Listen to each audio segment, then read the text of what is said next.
Good morning दोस्तों, स्वागत है आपका हमारे ऑनलाइन चैनल में।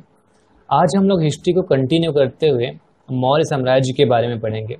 पिछले क्लास में हम लोग महाजनपद, जो भारत में 16 महाजनपदें थी, उनके बारे में पढ़ा था।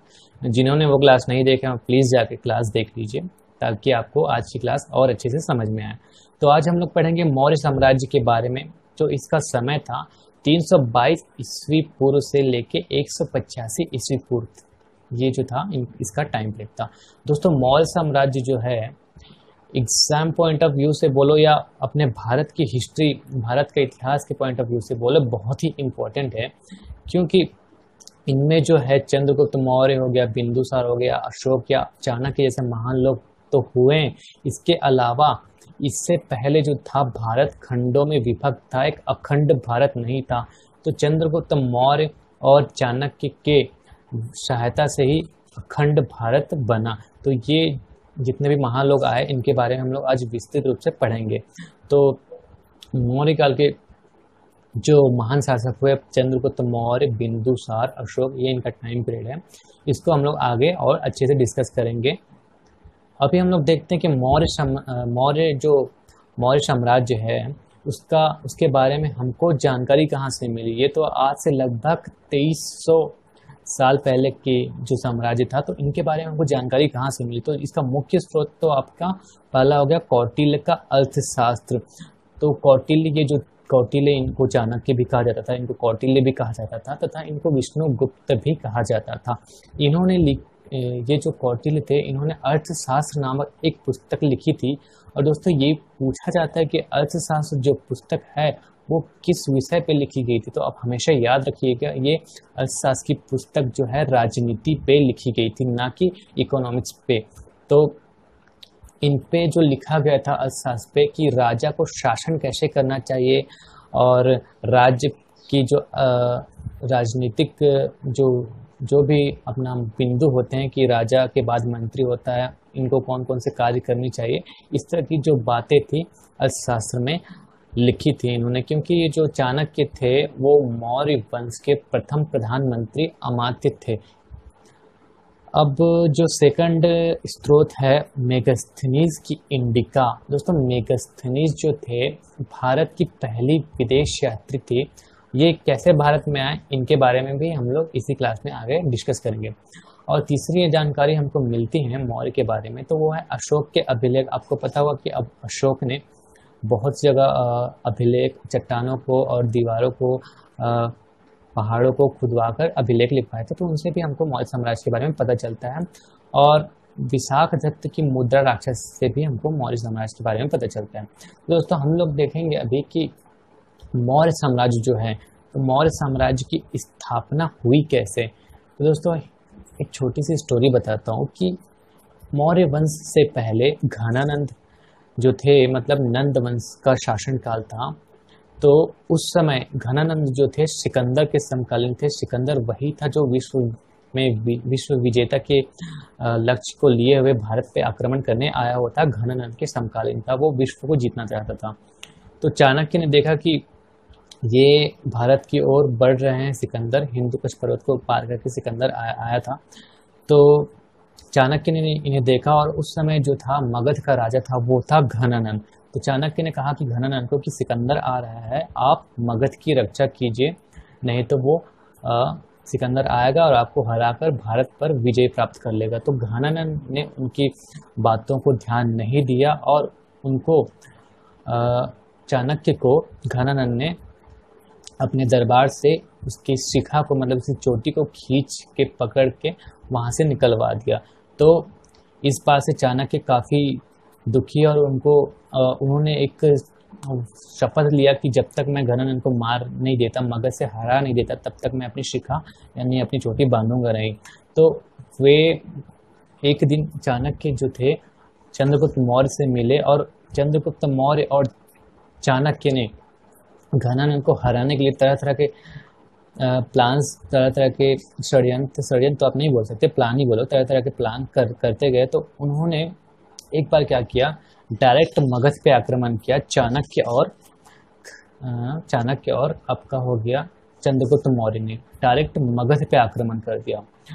तो देखो दोस्तों, ये होता ये है कि अगर अभी अभी के दौर में जैसे हम लोग का इंडिया है, भारत है, हम लोग की राजधानी अभी दिल्ली है, तो कोई भी बंदा अगर चाहे डायरेक्ट दिल्ली पे आक्रमण करेगा, डायरेक्ट दिल्ली पे हमला करेगा, तो उसको हम लोग मूर्ख ही बोलेंगे, क्योंकि दिल्ली में जो आपका तीनों सेना का जो है आपका मुख्यालय वहीं पे है, तो वहाँ पे बहुत जल्दी से हम लोग अपना बचाव कर सकेंगे।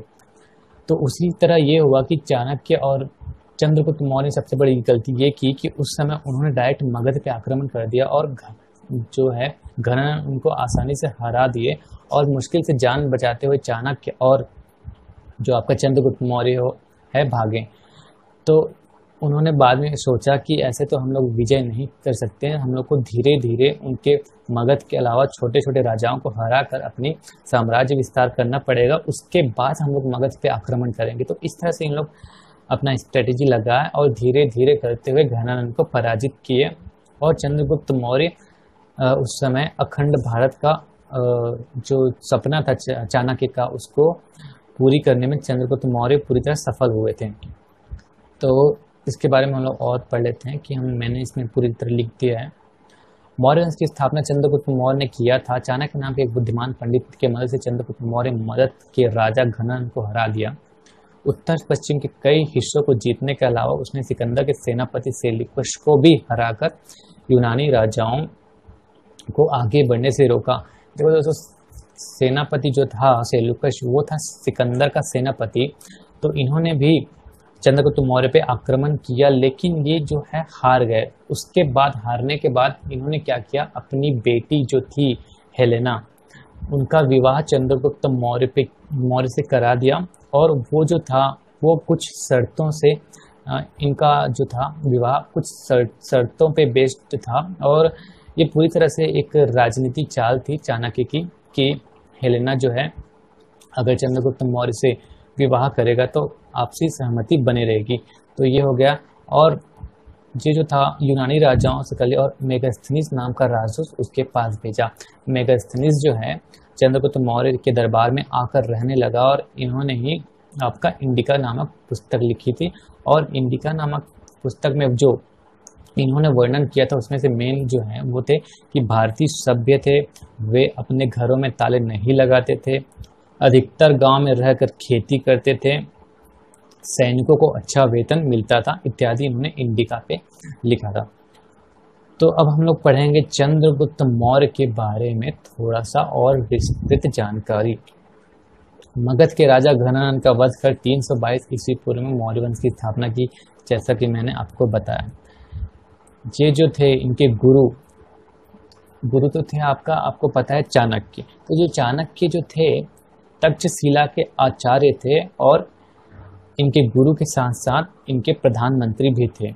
और चंद्रगुप्त मौर्य ने अपनी राजधानी पाटलिपुत्र में बनाई। भारतीय साम्राज्य का पहला शासक हो गया। सिकंदर के सेनापति सेल्यूकस ने 305 ईस्वी पूर्व भारत पर आक्रमण किया, किंतु चंद्रगुप्त मौर्य परास्त हुए तथा एक संधि अपनी पुत्री हेलेना का विवाह इनने कराया, जैसे कि मैंने अपने बताया था। तो इनकी दो पत्नी हुई। पहला तो इनका हो गया आपका हेलेना हो गया, सेल्यूकस की जो पुत्री थी, और दूसरी हो गई दुर्धरा।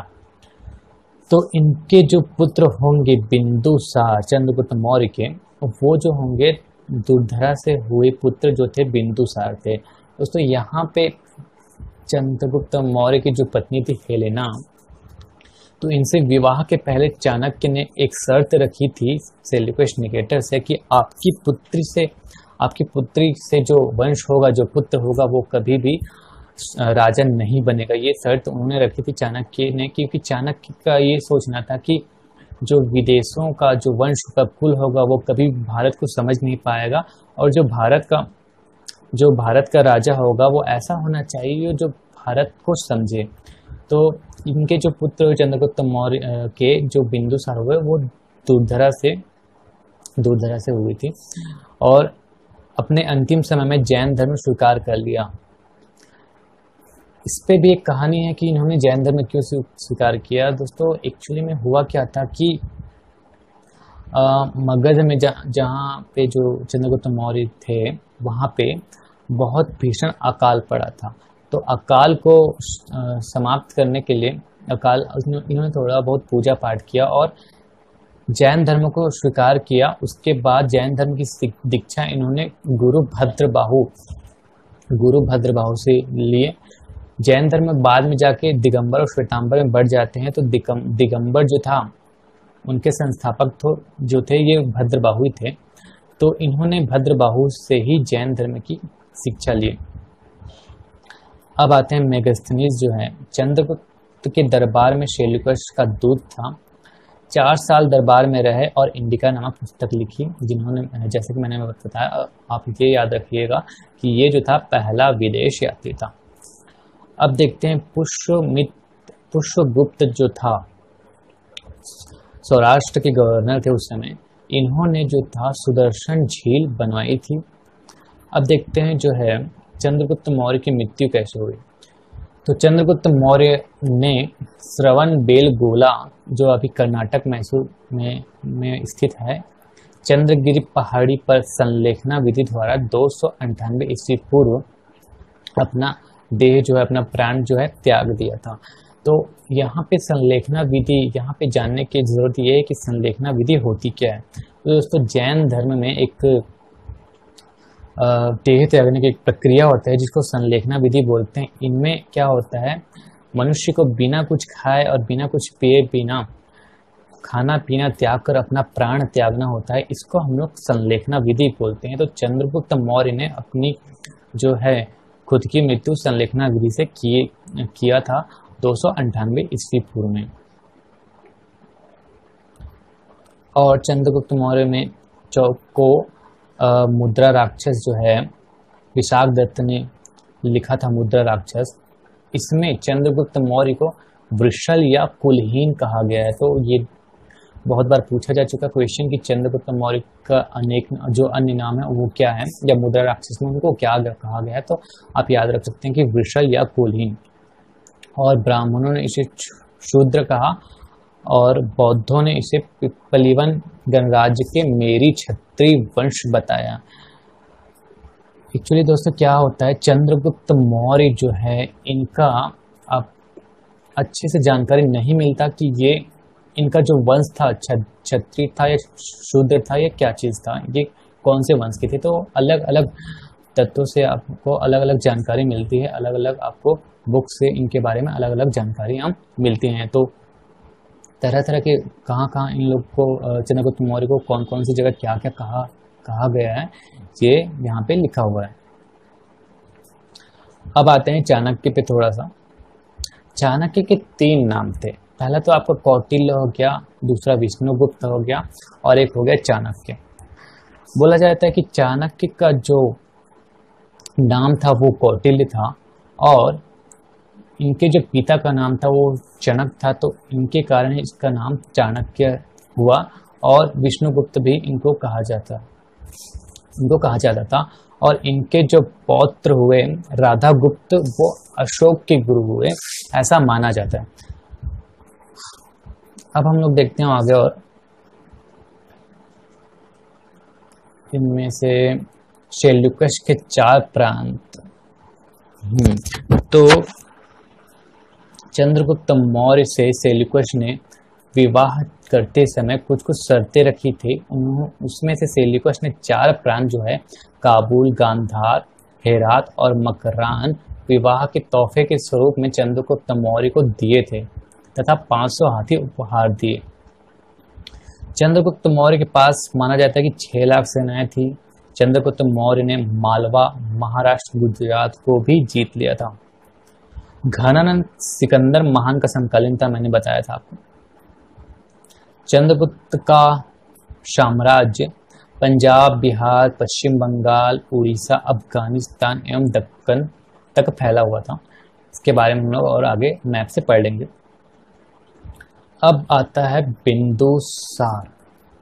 दोस्तों चंद्रगुप्त मौर्य जो है जिन्होंने अपनी मृत्यु संलेखना विधि से किया था, उसके बाद जो इसके पुत्र जो बिंदुसार है वो मौर्य वंश के दूसरे राजा हुए। तो इनके पिता हो गए चंद्रगुप्त मौर्य, माता दुर्धरा, जैसे कि मैंने बताया था कि ये दुर्धरा से जन्मे थे। और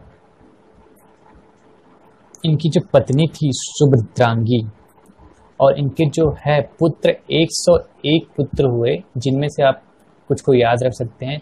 जिनमें से सबसे फर्स्ट जो था उनका नाम था सुशीम, सेकंड जो था अशोक था, और जो सबसे छोटा था उसका नाम था तिष्य। अब इसमें थोड़ा सा हम लोग देख लेते हैं। बिंदुसार जो है अशोक को उतना पसंद नहीं करते थे, सुशीम को बहुत पसंद करते थे, और सुशीम को ही ये अपना राजा, अपना उत्तराधिकारी बनाना चाहते थे। लेकिन अशोक जो है सुशीम से ज़्यादा कुशल था, कुशल योद्धा था, और ये ज़्यादा कैपेबल था, राजा बनने योग्य ज़्यादा ये था। तो इन दोनों में हमेशा लड़ाई होती रहती थी, इन दोनों की कभी बनती नहीं थी। तो बिंदुसार तो सोचते थे कि मैं अपना राजा सुशीम को बनाऊंगा, लेकिन अशोक सोचता था कि मैं राजा बनूंगा। तो एक बार तक्षशिला में विद्रोह हुआ था, जिसके तक्षशिला के विद्रोह को रोकने के लिए बिंदुसार ने सुशीम और अशोक दोनों को भेजा। सुशीम को उसको रोक नहीं पाए थे, लेकिन अशोक वहां पे गए और विद्रोह को रोकने में कामयाब हुआ था। उसके बाद ये जो है अशोक जो है अपने 99 मतलब 99 भाई को कहा जाता है कि अशोक ने मार दिया था, और जो सुशीम को छोड़ दिया था। तो 101 में से 99 भाई को अशोक ने खुद मार दिया था, ऐसा माना जाता है। और बिंदुसार में एक और चीज याद रखने की चीज जो है आपको ये है कि ये जो धर्म था आजीवक संप्रदाय को मानते थे बिंदुसार। और कुछ कुछ चीजें जो बिंदुसार से रिलेटेड है और या इम्पोर्टेंट वो हम लोग पढ़ लेते हैं। बिंदुसार ने सीरिया के शासक एंटियोकस से मदिरा, सूखे मेवे एवं दार्शनिक भेजने की प्रार्थना की, लेकिन एंटियोकस ने दार्शनिक छोड़ शेष चीजें भेजी। जैन धर्म में बिंदुसार को सिंहासन कहा गया है। बिंदुसार के शासन में तक्षशिला में 2 बार विद्रोह हुआ, जैसे कि मैंने अभी बताया। विद्रोह को रोकने हेतु तो पहले सुशीम को भेजा, बाद में अशोक को भेजा और सफल हुए, मैंने भी आपको बता दिया। बिंदुसार को अमित्र घात भी कहा जाता है, जिसका मतलब होता है दुश्मनों को मारने वाला। अब हम लोग पढ़ेंगे सम्राट अशोक के बारे में।